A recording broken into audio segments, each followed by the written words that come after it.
ओम शांति। आज 13 अप्रैल 2022 की साकार मुरली। आज बाबा ने कहा, मीठे बच्चे, गृहस्थ व्यवहार में रहते कमाल कर दिखानी है। श्रेष्ठ चारी देवता बनने और बनाने की सेवा करनी है। प्रश्न, राजाई के वर्षे का अधिकार किन बच्चों को प्राप्त होता है? उत्तर, जो बाप के समीप संबंध में आते हैं, अपनी चलन और आमदनी का पूरा समाचार बाप को देते हैं। ऐसे मोतेले बच्चे ही राजाई के वर्षे का अधिकार प्राप्त करते हैं। जो बाप के आगे आते ही नहीं, अपना समाचार सुनाते ही नहीं, उन्हें राजाई का वर्षा मिल नहीं सकता। वह सोतेले बच्चे। बाबा कहते, बच्चे अपना पूरा समाचार दो, तो बाबा समझे यह क्या सर्विस कर रहे हैं। बाबा बच्चों को हर हालत में ऊंच पद पाने का पुरुषार्थ कराते हैं। गीत है, कौन आया मेरे मन के द्वारे। ओम शांति। बच्चे जानते हैं परम पिता परमात्मा शिव से हमारा क्या संबंध है। परम पिता तो कहते ही हैं, पतित पावन अक्षर भी डाल दो। दिल में है कि पतित पावन परम पिता परमात्मा शिव से हमारा संबंध बाप का है। बाप कहते हैं, मैं बच्चों के सामने प्रत्यक्ष होता हूँ। बाप बच्चों से ही रूढ़ियान करते हैं, मिलते जुलते हैं। जो बात समझाई जाती है वह फिर औरों को समझानी है। अभी तुम जगत अम्बा और जगत पिता को भी जानते हो। शिव को जगत पिता नहीं कहेंगे, क्योंकि जगत में प्रजा है, इसलिए कहा जाता है प्रजापिता ब्रह्मा और जगत अम्बा। अम्बा सारे जगत की। इससे सिद्ध हुआ वह रचयिता है, यह भी समझ चाहिए। इससे सिद्ध हुआ वह रचयिता है, यह भी समझ चाहिए। मनुष्य तो सब परमात्मा को याद करते हैं, परंतु जानते नहीं। तुम अब परमपिता परमात्मा को, जगत अम्बा को, प्रजापिता ब्रह्मा को जानते हो। उनकी आए संतान बने हो। लौकिक माँ बाप तो सबको है, उनको जगत अम्बा जगत पिता नहीं कहेंगे। जगत अम्बा जगत पिता होकर गए हैं। इस समय फिर तुम आकर उनके बने हो। फिर से हिस्ट्री ज्योग्राफी रिपीट हो रही है। तुम जानते हो हम अब बाप से वर्षा ले रहे हैं। बाप है स्वर्ग स्थापन करने वाला, जिसमें लक्ष्मी नारायण का राज्य था। तुमको भी बादशाही मिली थी, अब फिर से तुम ले रहे हो। तो तुमको पूछना चाहिए, परम पिता परमात्मा को जानते हो? यह बात ऐसी है जो समझते हुए भी भूल जाते हैं।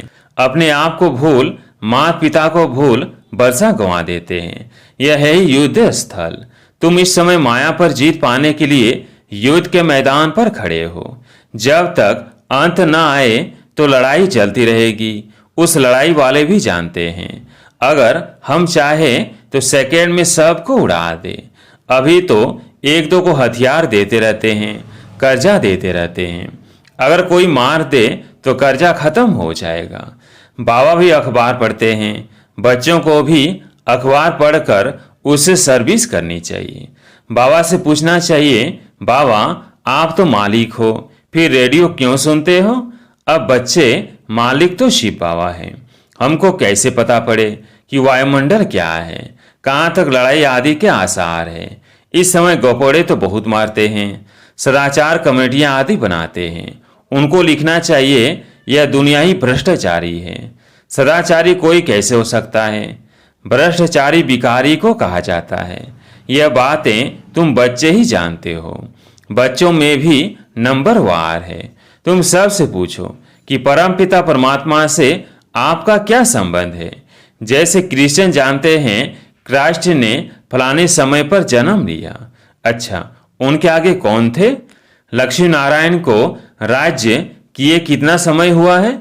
इस समय आदि सनातन देवी देवता धर्म वाले ही धर्म भ्रष्ट, कर्म भ्रष्ट हो गए हैं। शास्त्रों में ही लाखों वर्ष कह दिया है। अब तुम सुजाग हो गए हो, फिर औरों को भी सुजाग करना है। तुम जानते हो शिव हमारा बाप है, प्रजापिता ब्रह्मा और जगत अम्बा भी हमारे मम्मा बाबा है। फिर पूछा जाता है, लक्ष्मी नारायण को सतयुग का वर्षा कहाँ से मिला? 5000 वर्ष हुआ। मिला था, अब नहीं है, अब मिल रहा है। अब हिस्ट्री रिपीट हो रही है। अब सभी को बाप का संदेश कैसे दे? क्या घर घर में ढिंढोरा पीटे? अच्छा, बोर्ड भी तुम लगा सकते हो, क्योंकि तुम हो मास्टर अविनाशी सर्जन। परमपिता परमात्मा है निराकार। अब यह तो कोई नहीं जानते कि शिव बाबा ने किसके शरीर में जन्म लिया। ऐसे भी नहीं कह सकते कि कृष्ण के शरीर में प्रवेश कर जन्म लिया। यह तो तुम नंबरवार जानते हो कि हमारा परम पिता भी है और हमारा टीचर भी है। हमको बहुत अच्छी शिक्षा दे रहे हैं। बाबा फिर से कल्प के बाद आकर मिले हैं। समझते हो, पक्का पक्का निश्चय भी है।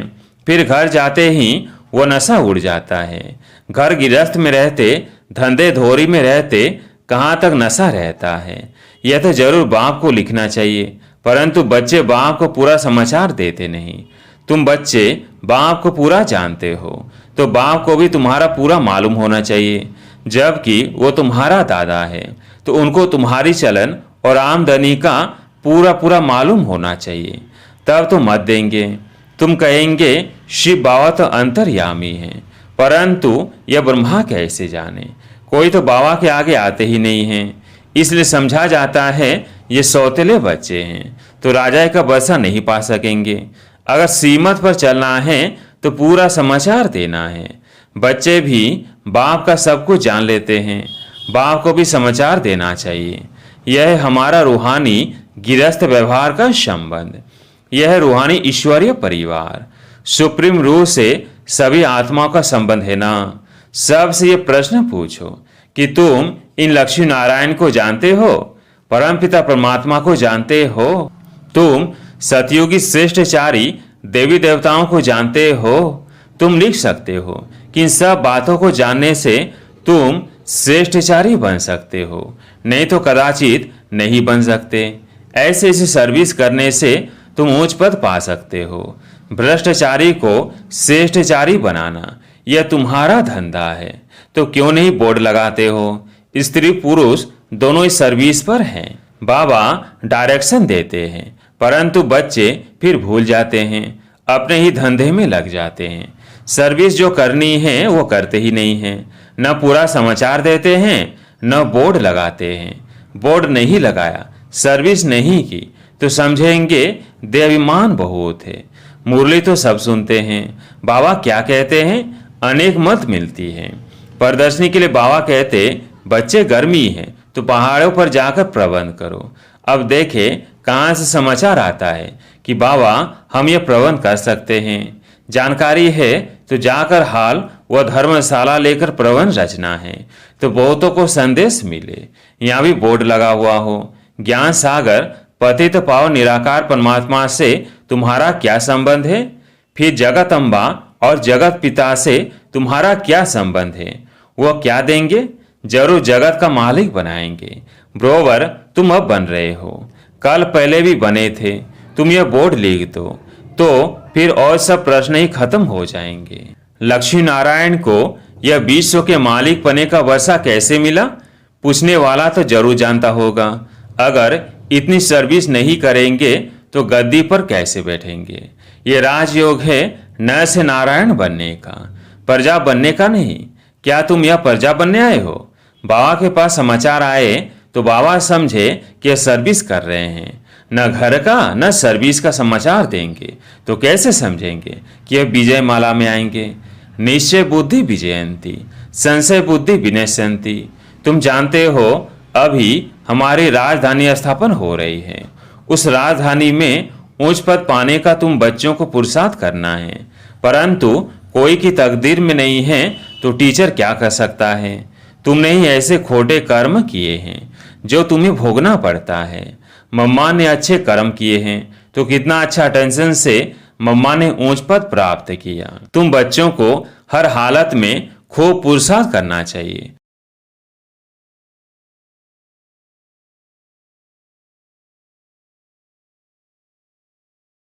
बाबा ने राय दी है बोर्ड बनाए लगाना चाहिए और छोटे छोटे पर्चे बनाकर बांटने चाहिए कि इन लक्ष्मी नारायण को जानने से तुम ये श्रेष्ठचारी देवता बन जाएंगे। शुभ कार्य में देरी नहीं करनी चाहिए। तुम मीठे मीठे बच्चों को बहुत सर्विस करनी चाहिए।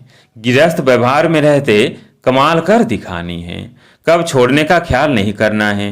तुम जानते हो बाबा हमको ब्रह्मा द्वारा सिखला रहे हैं। शिव बाबा भारत में आया है तो क्या निराकार आया? कैसे आया, क्या किया, कोई को पता ही नहीं है।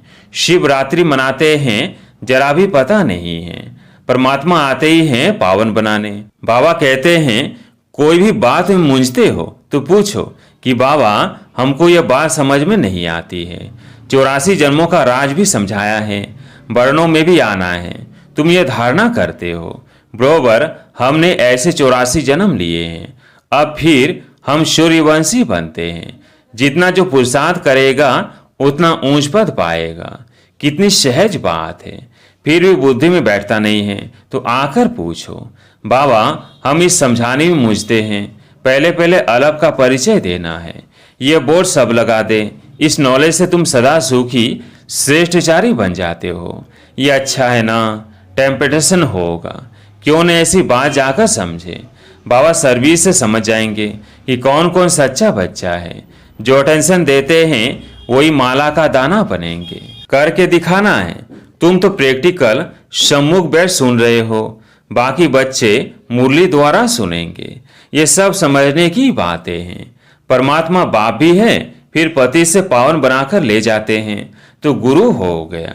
सृष्टि के आदि मध्य अंत की नॉलेज शिक्षक बन पढ़ाते हैं तो तीनों हो गए ना। परंतु बहुत बच्चे भूल जाते हैं, बुद्धि से वह नशा निकल जाता है। नहीं तो अस्थायी खुशी रहनी चाहिए। अच्छा, मीठे मीठे सिकिलधे बच्चों प्रति माता पिता बाप दादा का याद प्यार और गुड मॉर्निंग। रूहानी बाप की रूहानी बच्चों को नमस्ते। हम रूहानी बच्चों की रूहानी बाप दादा को याद प्यार गुड मॉर्निंग नमस्ते नमस्ते। धारणा के लिए मुख्य सार। पहला पॉइंट, विजय माला का दाना बनने के लिए अपने ऊपर पूरा अटेंशन देना है। श्रेष्ठचारी बनने और बनाने की सेवा करनी है। दूसरा पॉइंट, कोई भी ऐसा खोटा कर्म नहीं करना है जिसकी भोगना भोगनी पड़े। बाप की राय पर कदम कदम चलना है। आज प्यारे मीठे बाबा का वरदान, अपनी आकर्षणमय स्थिति द्वारा सर्व को आकर्षित करने वाले रूहानी सेवाधारी भव।